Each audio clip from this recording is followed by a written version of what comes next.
Do you always feel like you're always making adjustments to everyone else's problems, but no one is making those adjustments for yours? Do you always feel like when it comes to you, everybody has an excuse? Oh, I'm going through this, or I'm going through that, so I can't show up for you. But yet when you were struggling and nobody knew, you always made sure you showed up for them? Do you ever feel like you always have so much empathy to everyone else's situation, but they never have that same empathy for you? Today, we will be talking about the weaponization of trauma.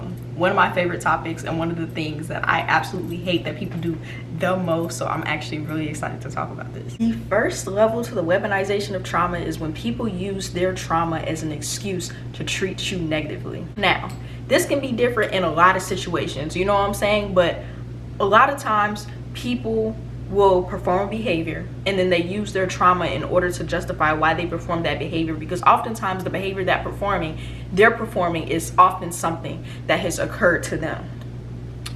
For example, I know we all tired of when somebody tell us, oh yeah, like I got cheated on when I was 14 and like I got my heart broken, so like yeah, that's why I can't settle down and that's why I can't, like, you know, that's why I act like this, that's why I act like that. You're an adult, yeah. Or, you know, just when people overall have a negative attitude and when people treat people horribly and then like automatically they blame it on, but I went through this, I'm going through that, I went through that, I went through that. Sometimes, yes, it is hard when you are in a state of grief or negativity in any type of way in order to, you know, function as a normal member of society or whatever the case you want to, like, however you want to word it, cool. But oftentimes I feel like when this is done, it's often a trauma that's happened to that person a really long time ago. And I'm not saying that trauma goes away, because trust me, trauma, no matter how much you get over it, no matter how much you heal from it, it affects you forever. Let's just get that thing. But at the same time, this does not justify you using that trauma that you went through years ago in order to justify what you're doing now, because at the end of the day, you can have trauma and still make the choice to make changes in order to how you treat people. At the end of the day, yes, in your subconscious mind, because of your trauma, your brain is going to want to choose a certain way or a certain way of being. But at the same time, if you're a grown adult and you haven't like taken the time to say, okay, like I'm going to take pride in my decisions and I'm going to take responsibility for my trauma and my decisions, I'm going to make the choice to be differently, because a new person that doesn't know anything about me is just going to perceive me as an asshole rather than me trying to bring up, oh my god, I went through this, I went through that.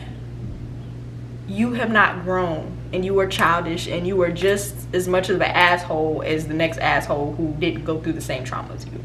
The second aspect of the weaponization of trauma is when people try to use their trauma in order to make you feel bad for them, in order you to do something for them, in order for you to forgive them for something they did or something they don't like, or I mean if they did something that you don't like, in order to get you to forgive them.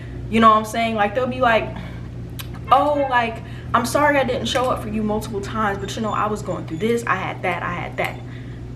Now every situation is different. If that person was genuinely busy, that's different. But if a person says that I was going through this and that and they aren't giving you what you need, you don't have to feel bad for leaving that connection. You feel me? Like at the end of the day, like I don't know, I'm the type of person, me personally, like every time I go through stuff, I'm always still able to mostly likely show up for the next person who needs me.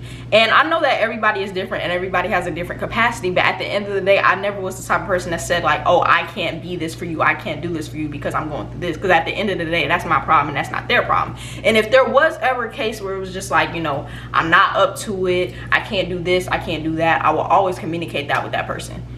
And if there's ever a point where you get fed up with a person like not being who you need them to be for you, and they keep throwing this trauma at you, you don't have to stay longer than what you would have stayed if they didn't use that card on you. You get what I'm saying? That card is very dangerous, and people, it makes people unable to, it makes the other person unable to make their own decision for themselves, because they're too concerned about you, unless like, especially if they're like a really empathetic person. So I'm sorry whatever you're going through, but weaponizing your trauma like that is simply just manipulation. You don't have to feel bad for leaving somebody if they're going through something. I do think that you shouldn't just straight up be cold towards a person. I do think that you should be strategic in the aspect of like, okay, like I think I'm gonna leave, you know, at this time rather than this time, because I know this person is going through this and I don't want to make this worse if they are really going through it. But at the same time, like if you're in a relationship and you know, they're making some crazy threats, if you know what I mean. If you break up with them, you don't have to stay with them for 5 more months just because you're afraid of that. I'm sorry. That might sound really cold, that might sound really harsh, but at the end of the day, like, that person in that circumstance, that person is sick, that person is in a state of being ill with themselves, and therefore they are projecting everything on everyone else because they want to feel good, they want to feel wanted, they want to feel like, you know, their presence matters or whatever the case may be. But unfortunately, other people just aren't responsible for that. And even though it sucks, sometimes things just get ugly and sometimes things just end in a really messed up way. If a person is really going through something though, always reach out to their family. So maybe their family can help them, reach out to their friend, reach out to someone that's close to them. But the point is that you do not have to feel responsible for being that person's therapist, for, you know, taking in everything that person is going through, because at the end of the day, you are a person too. And I feel like the weaponization of trauma can also cause the other person that the trauma is being weaponized against, that can also cause that person trauma. So the last aspect that I feel like is the most common form of the weaponization of trauma is when people weaponize their trauma in order to get out of situations. A lot of times people do not have the guts to just say, hey, I don't want to do this no more, or hey, I don't want to do that anymore, or hey, I don't want to be in this connection anymore. So as soon as something happened in their lives that they can use in order to weaponize, in order to get out of a connection, they're going to do that. And I really hate this, because a common excuse that people use to get out of certain connections when they just can't speak up for themselves or say it for themselves is that they have to get out of it for their mental health. And the only reason I hate this excuse so much is because for people who actually genuinely struggle with mental health, it's almost insulting to kind of like heighten your trauma or heighten what you're going through in order to just get away from someone else. That's really insulting. And it's almost yeah, I feel like it's just really insulting to people who actually like struggle with mental health issues, and to people who actually try their best, you know, not to weaponize their trauma, and people who actually deal with depression, people who actually deal with anxiety, people who actually deal with different mental disorders. You know, those people are trying their best to show up in their relationships. And I feel like the people who really struggle with that, they rarely, or they try their best not to weaponize that aspect of themselves. But when you see people who, you know, are just going through something in their lives and then they automatically weaponize that in order to get away from you, I feel like it's insulting to those people. And it's also just like, you need to be able to like speak up for yourself, because at the end of the day, a lot of times when people weaponize that type of trauma, it's very evident that they really just did not want to be in the connection with you. You know what I'm saying? And like, that's okay, but I just wish people would say that. And I hate that like people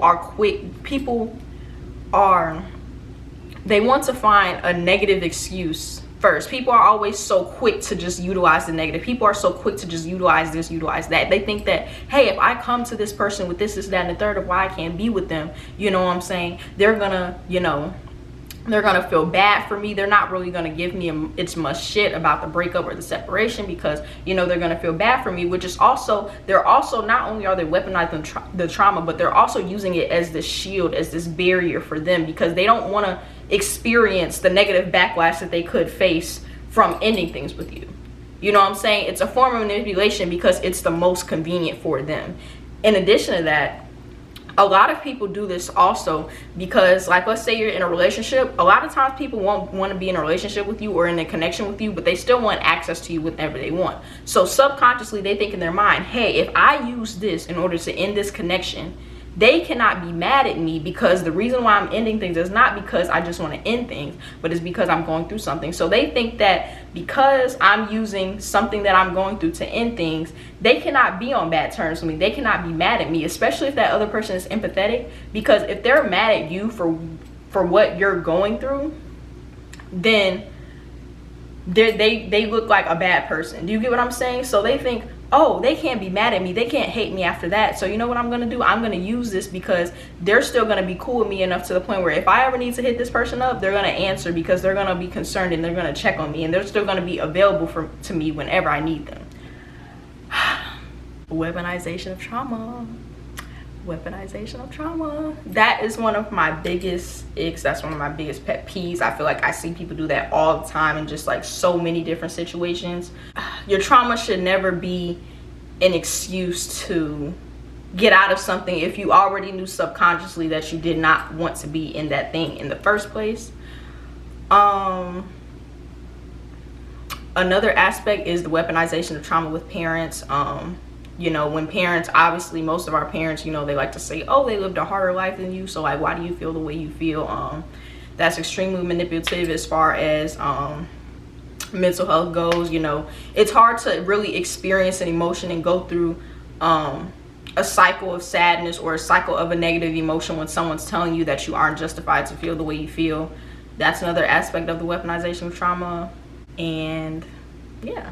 Okay guys, I know this video was a bit short, but I haven't posted, so I just wanted to put out some content for you guys. I do in the future want to do a part 2 to this video, something that's more detailed. But overall, I hope that if you feel like you have been manipulated by someone participating in the weaponization of trauma, I hope this video will help you release that guilt you might be feeling as far as like trying to let go of that connection or whatever the case may be, or trying to stand up for yourself in that connection, or, you know, just kind of like open your eyes if you've been constantly giving someone the benefit of the doubt because they've been doing this and they've been doing that and they've been doing that.